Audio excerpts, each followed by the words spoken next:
जब मैं जेल से रिहा हुआ तो गेट पर एक दर्जन से ज्यादा आलीशान कारें खड़ी थीं। मेरे सैकड़ों साथी मुझे घर वापसी पर स्वागत करने के लिए घुटनों के बल बैठे थे। अजय और बाकी लोगों ने सबसे आगे खड़ी मर्सिडीज बेंज एस क्लास का दरवाजा खोला और मुझसे वापस आकर जिम्मेदारी संभालने की गुहार लगाई। मैं मुड़ा और चला गया, बस इतना कहकर अब से ड्रैगन नदी पार करना मुझसे नहीं होगा। 15 साल पहले मैंने अकेले ही नदी किनारे लड़ाई लड़ी थी। हजारों लोगों का खून नदी के आधे हिस्से को रंग रहा था। दुनिया मुझे ड्रैगन नदी पार करने वाला कहकर पूछती थी। मेरी प्रेमिका जो उस समय गर्भवती थी, जब मुझसे जेल में मिलने आई तब मुझे पता चला कि मैं पिता बनने वाला हूँ। मेरे आपराधिक रिकॉर्ड के कारण कोई भी कंपनी मुझे नौकरी पर नहीं रखना चाहती थी। मैं अपनी बेटी से दोबारा मिलने के लिए बेताब था, जिसे मैंने 15 साल से नहीं देखा था। मेरी पत्नी ने शिकायत की कि स्कूल के कैंटीन का मालिक बहुत बुरा है, अक्सर बच्चों को सड़ा हुआ मांस खिलाता था और कई शिकायतों को नजरअंदाज किया गया था। इसलिए मैंने स्कूल के गेट पर डिब्बा बंद लंच बेचने का स्टॉल लगाने का फैसला किया। क्योंकि लंच सस्ते और स्वादिष्ट थे, इसलिए कई छात्रों ने मुझसे लंच खरीदे। हालांकि मेरी बेटी अनान उतनी आज्ञाकारी नहीं थी जितने मैंने सोचा था। इतनी कम उम्र में ही वह कुछ बदमाश लड़कियों के साथ घूमने लगी। मुझे देखते ही वे जोर से हंसने लगी। क्या ये तुम्हारा पिताजी नहीं है जो जेल गया था? चाचा ने सुना था कि तुमने उस समय कबाड़ चुराया था और फिर बिजली का तार काट दिया था और 15 साल तक तुम्हें धोखा दिया था। तुम इतने बदनसीब कैसे हो सकते हो? अनान को बेहद शर्मिंदगी महसूस हुई। वह मेरे पास आई। क्या आप मुझे शर्मिंदा करना बंद कर सकते हैं? आपने मेरे दोस्तों के सामने मेरी बेइज्जती कर दी है। मैंने बहस नहीं की, बस उसे लंच बॉक्स पकड़ा दिया। तुम्हारी माँ ने कहा था कि तुमने कैंटीन के खाने की शिकायत की थी। ये सब तुम्हारे पसंदीदा खाना है, यहाँ से चले जाओ। अनान ने गुस्से में लंच बॉक्स मेरी तरफ फेंक दिया। वह गुस्से से कांप रही थी। मुझे शर्मिंदा मत करो, तुम इस घटिया जुर्म के लिए जेल गए थे। मुझे एक अनाथ बच्चा बना दिया था जिसे तंग किया जाता था। अब जाकर मेरे कुछ दोस्त बने हैं और तुम फिर भी मुझे शर्मिंदा करना चाहते हो। लड़कियों में से एक हंसी और बोली, अंकल क्या आपने अपील करने के बारे में नहीं सोचा? मेरे भाई ने किसी का पैर तोड़ दिया, जज सिर्फ 3 साल की सजा देते हैं, लेकिन एक मामूली आदमी को 15 साल की सजा दिया। ये तो बहुत मजेदार है। वे फिर से जोर से हंस पड़ी। मेरा असली गुनाह तो ये है कि मेरी पत्नी ने बच्चों को कभी नहीं बताया। मैं किसी को ये नहीं बता सकता कि वो मेरी बेटी है, वरना अनगिनत दुश्मन पैदा हो जाएंगे। मैंने अपने चेहरे से खाने के टुकड़े पोंछे। जेल जाना कोई गौरव की बात नहीं है। तुम सबको खूब पढ़ाई करनी चाहिए। मैंने एक और लंच बॉक्स निकाला और अनान को दे दिया। उसने दांत पीसते हुए कहा, तुम्हारे जैसे कायर बाप का होना सबसे शर्मनाक बात है। तभी कैफेटेरिया का मालिक कुछ लोगों को लेकर धमकी भरे लहजे में मेरी तरफ बढ़ा और उसने एक लंच बॉक्स उठाया और उसे जमीन पर पटक दिया। मेरी कैंटीन का धंधा चुराने की कोशिश कर रहे हो, है ना? मैंने तुम्हें बताया नहीं था? अगर तुमने यहाँ दोबारा लंच बॉक्स बेचने की हिम्मत की तो मैं तुम्हें जान से मार दूंगा। मैं लंच बॉक्स उठाने के लिए नीचे झुक गया। माफ कीजिए, मैं अभी लाता हूँ। कैंटीन के मालिक ने मुझे लात मारी। मैंने तुम्हें 2 बार नहीं बताया? अनान ने मुट्ठी कसते हुए मुझे घूरा। मैं जानता था कि वह उम्मीद कर रहा था कि मैं पलटवार करूं, लेकिन मैं अब और लड़ नहीं सकता था। मैंने ईमानदारी से कैंटीन के मालिक से कहा, श्रीवांग, हम सभी 15 युआन के सेट मील बेचते हैं जो आपके दाम से कम नहीं है। ये आपका धंधा कैसे चुराना हो सकता है? बच्चों को बस कुछ अच्छा खाना चाहिए। क्या आप कह रहे हैं कि मेरी कैंटीन का खाना खराब है? मैं देखूंगा कि आपका खाना कैसा है। इस समूह का लीडर एक हट्टा कट्टा आदमी था। कैफेटेरिया मालिक की बातें सुनकर उसने मेरा स्टॉल पकड़ा और उसे जमीन पर पटक दिया। खाने से भरी कई बड़ी प्लेटें जमीन पर बिखर गईं और सारा खाना मुझ पर गिर पड़ा। श्रीवांग नीचे झुके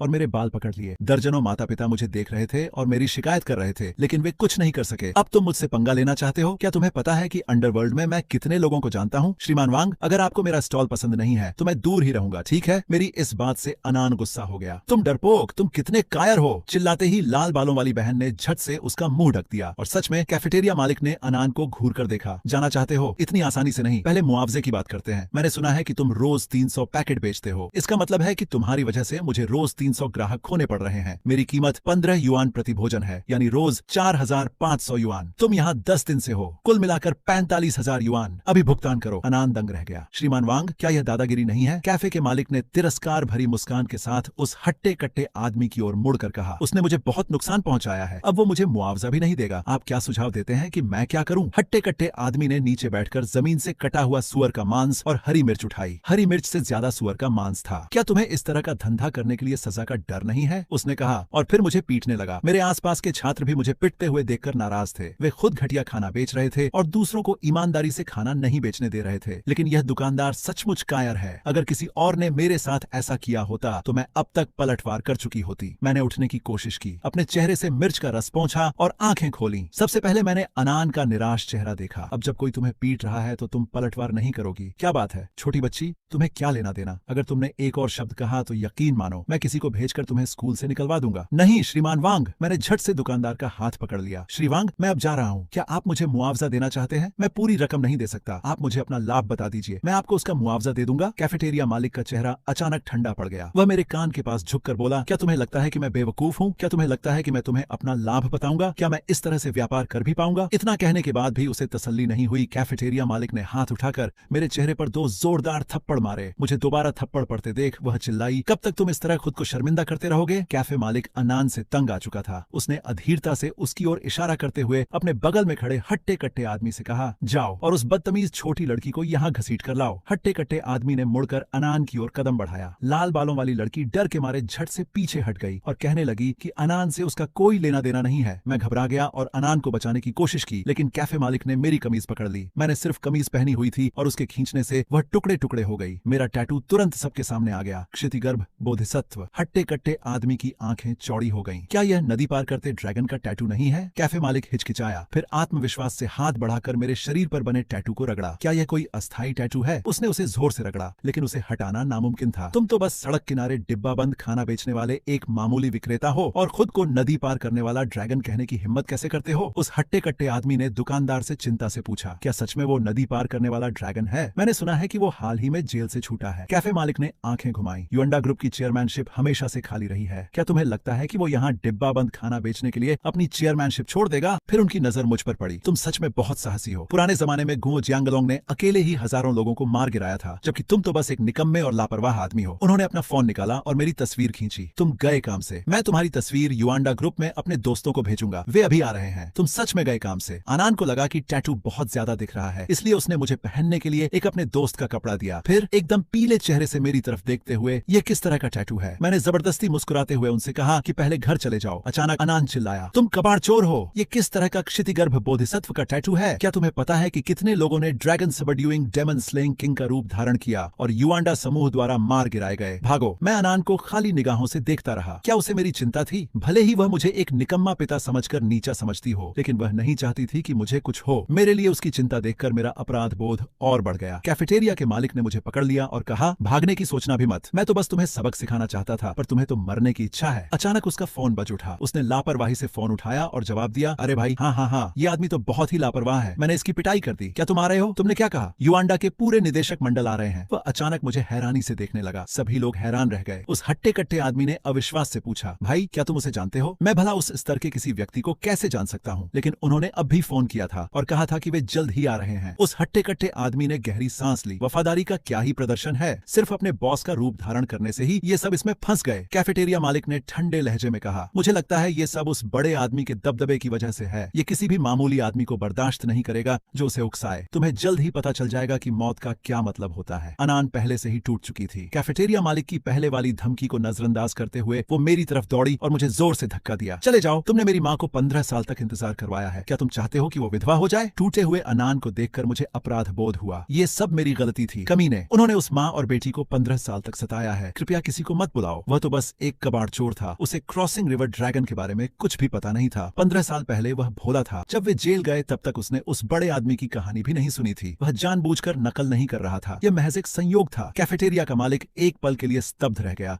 फिर जोर से हंस पड़ा। हाँ, मैं हंसी से लोटपोट हो रहा हूँ। कबाड़ चोरी के लिए जेल, इससे ज्यादा अपमानजनक अपराध और क्या हो सकता है? अनान शर्मिंदा लग रहा था, लेकिन फिर भी उसने मेरा हाथ पकड़ा और मुझे बाहर खींच लिया। बॉस वांग ने तुरंत अपने आदमियों को हमारा रास्ता रोकने के लिए कहा, क्या तुम्हें लगता है कि निकलना इतना आसान है? युएंडा ने पहले ही ऐलान कर दिया है कि जो कोई भी क्षितिगर्भ का नाम लेने की हिम्मत करेगा वह खुलेआम उनका विरोध कर रहा होगा। अनान रो पड़ा। मुझे परवाह नहीं कि उसके साथ अन्याय हुआ था या नहीं। अगर आज तुम्हारी मृत्यु हो जाए तो अगले जन्म में दूसरों के कारोबार में दखल मत देना। अनान असमंजस में था। उसने घबराकर अपनी बहनों की ओर देखा। क्या तुम मदद नहीं करोगी? समूह में कोई बोलने की हिम्मत नहीं कर रहा था। लाल बालों वाली लड़की बोली, क्या हम पक्के दोस्त हैं? अनान दंग रह गई। हमने दोस्ती की कसम खाई है। अगर तुम सच में अच्छी बहन हो तो अपने दोस्तों को इसमें मत घसीटो। तुमने इतनी बड़ी मुसीबत खड़ी कर दी है और फिर भी हमें अपने साथ घसीटना चाहती हो। तुम हमारी बहन कहलाने लायक नहीं हो। उसके बोलते ही सारी लड़कियां झुक गईं। हाँ, क्या तुम हमें मरवाना चाहती हो? तुम्हें अभी भी यह कहने की हिम्मत है कि हमने दोस्ती की कसम खाई है? मजाक में ठीक है, लेकिन तुम्हारे साथ कौन मरेगा? मैं युएंडा समूह को नाराज नहीं कर सकती। मैंने तुमसे युएंडा के खिलाफ जाने के लिए नहीं कहा। मैं बस तुमसे विनती कर रही हूँ कि हमें यहाँ से निकलने में मदद करो, ठीक है? उसके दोस्त चुप रहे। मुझे पता था कि इस समय अनान की दुनिया शायद बिखर चुकी थी। मुझे उस पर तरस आ रहा था। मैं उससे 15 साल पहले मिला था। मुझे पता था कि अनान ने सालों तक बहुत जुल्म सहा होगा। वह अब और जुल्म सहना नहीं चाहता था, इसलिए उसने इन लड़कियों के साथ मिलकर एक पक्की दोस्ती बना ली। हताशा में अनान ने भीड़ को चीरते हुए आगे बढ़ने की कोशिश की, लेकिन उसका नाजुक शरीर भला इन लोगों का मुकाबला कैसे कर सकता है? छोटी लड़की, क्या तुम चुप नहीं रह सकती? कैफेटेरिया मालिक ने अधीरता से हाथ उठाया और अन्नान को जोर से थप्पड़ मारा। थप्पड़ अन्नान के चेहरे पर लगने से पहले ही मैंने उसका हाथ पकड़ लिया। कैफेटेरिया मालिक दंग रह गया। तुम्हारी हिम्मत कैसे हुई पलटवार करने की? मैंने तुम्हें बताया था कि मैंने बहुत दिनों से लड़ाई नहीं की है, तो छोड़ दो। मैंने सिर हिलाया। मुझे परवाह नहीं कि तुम मुझे कैसे मारते हो, लेकिन अगर तुमने उसे छुआ तो मैं तुम्हें जान से मार दूंगी। मेरी आवाज बहुत धीमी थी, जरा भी नहीं, लेकिन उसकी कलाई पर मेरी पकड़ की मजबूती ने उसके चेहरे का भाव एकदम बदल दिया। यह सुनकर कैफेटेरिया मालिक पहले तो हैरान रह गया, फिर मानो उसने दुनिया का सबसे हास्यास्पद मजाक सुना हो। वह घमंडी हंसी हंसने लगा। एक घटिया आदमी जो डिब्बा बंद लंच बेचता है मुझे धमकी देने की हिम्मत करता है। मुझे दिलचस्पी हो रही है और तुम मुझे इस छोटी लड़की को मारने नहीं दोगे, है ना? ठीक है, मैं तुम्हें मारता हूँ और देखता हूँ तुम मेरा क्या बिगाड़ सकते हो। हालांकि उसकी कलाई मजबूती से पकड़ी हुई थी और वह हिल नहीं सकता था, फिर भी उसका दूसरा हाथ और दोनों पैर हिल सकते थे। उसकी आंखों में एक भयंकर चमक कौंधी और बिना किसी झिझक के उसने अपना पैर उठाया और पूरी ताकत से अन्नान के पेट में लात मारी। लेकिन मेरी गति उसकी दुर्भावना से कहीं अधिक तेज थी। जैसे ही उसने अपना पैर उठाया, समय मानो थम सा गया। मुझे बस उसके गंदे जूते का तलवा और उसका भयभीत चेहरा दिखाई दे रहा था। लगभग सहज ही मेरे दूसरे पैर ने उसके घुटने यानी सहारा देने वाले पैर पर जोरदार आवाज के साथ प्रहार किया। वह पल भर में अपना संतुलन खो बैठा और कीचड़ के ढेर की तरह जमीन पर गिरते हुए चीख उठा। कैफेटेरिया का मालिक इतने सारे लोगों के सामने अपनी बेइज्जती और अपमान से लाल हुए चेहरे के साथ किसी तरह उठ खड़ा हुआ। तुमने हद पार कर दी है। मैं तुम्हें अभी अपाहिज कर दूंगा, तुम्हारे हाथ पैर तोड़ दूंगा और फिर देखूंगा कि तुम कितने घमंडी हो। फिर मैं तुम्हें युआंडा समूह के हवाले कर दूंगा। उसके बोलने से पहले ही भाई ब्याओ नाम का हट्टा कट्टा आदमी अपने गुंडों के साथ भयंकर भावों के साथ मेरी ओर दौड़ पड़ा। संख्या में कम होने के बावजूद वे बेहद शांत थे। अफरा तफरी का फायदा उठाते हुए उसने मेरा हाथ पकड़ लिया। उसकी आवाज आंसुओं से कांप रही थी। भागो, मेरी चिंता मत करो। भूखे भेड़ियों की तरह मेरी ओर दौड़ते हुए उन आदमियों को देखकर मैं अजीब तरह से शांत महसूस कर रहा था।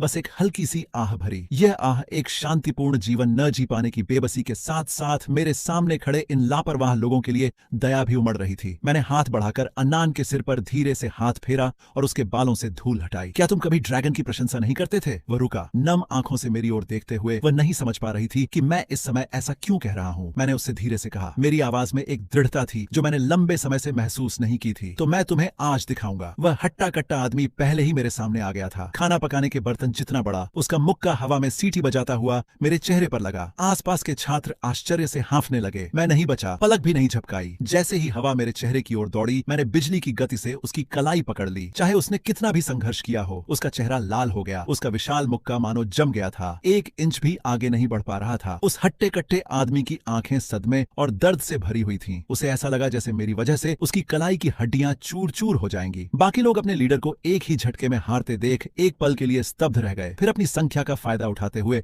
मुझ पर हमला करने की कोशिश करने लगे। मैंने बस ठंडी सी सांस छोड़ी। फिर अचानक पूरी ताकत लगाकर 180 पाउंड के उस आदमी को जमीन से ऊपर उठा लिया और सबसे आगे बढ़ रहे समूह की तरफ पटक दिया। ऐसा लगा जैसे किसी बॉलिंग बॉल को मारा हो। कई लोग एक के बाद एक गिर पड़े। हड्डियों के टकराने की आवाज दर्द भरी चीखों के साथ मिल गई। कैफे मालिक पहले तो हैरान रह गया, फिर घबरा गया। तुम सब यहाँ क्यों खड़े हो? जल्दी करो, इतने सारे लोग हैं। क्या तुम एक लंच बॉक्स बेचने वाले को नहीं हरा सकते? अन्नान को मौका मिला और उसने मेरा हाथ फिर से पकड़ लिया, भागने की कोशिश करते हुए। लेकिन मैं वहाँ पहाड़ की तरह अडिग खड़ा रहा। अन्नान रोने ही वाला था। भागो, अगर युआंडा के लोग सच में आ गए तो सब कुछ खत्म हो जाएगा। अगर हम आज चले गए तो वे और भी ज्यादा मुसीबत खड़ी करने के लिए वापस आएंगे। वे तुम्हारे और तुम्हारी माँ के पीछे भी पड़ सकते हैं। बेहतर है कि सारी समस्याओं को एक ही बार में सुलझा लिया जाए। मेरी आवाज डरावनी रूप से शांत थी। नदी पार करने वाले एक शक्तिशाली व्यक्ति का यही तर्क था, समस्या को जड़ से खत्म कर देना। अन्नान ने घबरा कर कहा, लेकिन वे युआंडा ग्रुप से हैं। बड़ी बड़ी बातें मत करो, पहले अपना ख्याल रखो। मैंने धीरे से कहा, मानो कोई सीधी सादी बात कह रहा हो। मैं उसकी नकल नहीं कर रहा था। वह पूरी तरह से हैरान था। अविश्वास और उलझन भरी निगाहों से मुझे देख रही थी, मानो मेरे शब्दों में छिपी अपार जानकारी को समझने की कोशिश कर रहा हो। जिस पल मैंने अपनी चाल चली, उसी पल मुझे पता चल गया था, आज मैं इसे और छिपा नहीं सकता। जिस साधारण जीवन की मैं कामना करता था, वह अंततः सिर्फ एक सपना बनकर रह गया। तभी मैंने आह भरी। मेरा दिल कड़वाहट और अपराध बोध से भर गया था। मुझे माफ कर दो, मैंने अन्नान के आंसुओं से भीगे चेहरे को अपने हाथों में लेते हुए कहा। उसे इस तरह बेतहाशा रोते देख मेरा दिल मानो किसी अदृश्य हाथ से जकड़ा हुआ था। एक चीर देने वाला दर्द। काफिला रुका, दरवाजे एक साथ खुले। काले सूट पहने लगभग 100 आदमी एक गंभीर और प्रभावशाली आभा बिखेरते हुए बाहर निकले। उनके कदम एक समान थे, चेहरे गंभीर थे और वे सीधे मेरी ओर बढ़े। कैफेटेरिया का मालिक एक पालतू कुत्ते की तरह उनके पास दौड़ा, इशारे करते हुए